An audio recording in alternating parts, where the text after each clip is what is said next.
ராவணனுடைய தாயாரான கைகேசி அப்படிங்கிறவங்க மிகப்பெரிய சிவன் பக்தர்.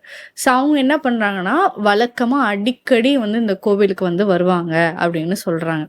சரி, இந்த கோவிலுக்கு வந்து அடிக்கடி வந்துட்டு சிவனை வந்து பூஜை பண்ணிட்டு, ஸோ ஒரு நாள் வந்து அவங்களுக்கு உடம்பு முடியல.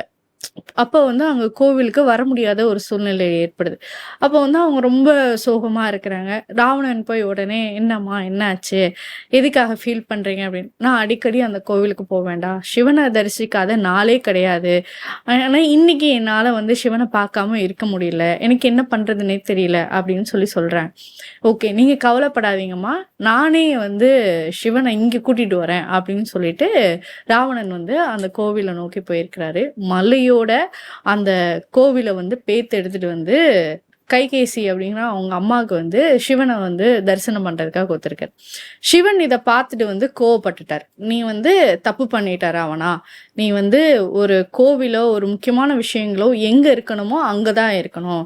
நீ இதை வந்து எடுத்துட்டு வந்து நீ ரொம்ப பெரிய தப்பு பண்ணிட்ட" அப்படின்னு சொல்லிட்டு சிவன் வந்து ரொம்ப உக்ரமாகிறாரு. உடனே ராவணனை வந்து நசுக்க ஆரம்பிக்கிறார். ஸோ அப்படி நசுக்கும்போது ராவணனால அந்த சிவனுடைய பாதம் பட்டு வெட்டப்பட்ட இடம் தான் அந்த ராவணன் ராவணன் வெட்டு.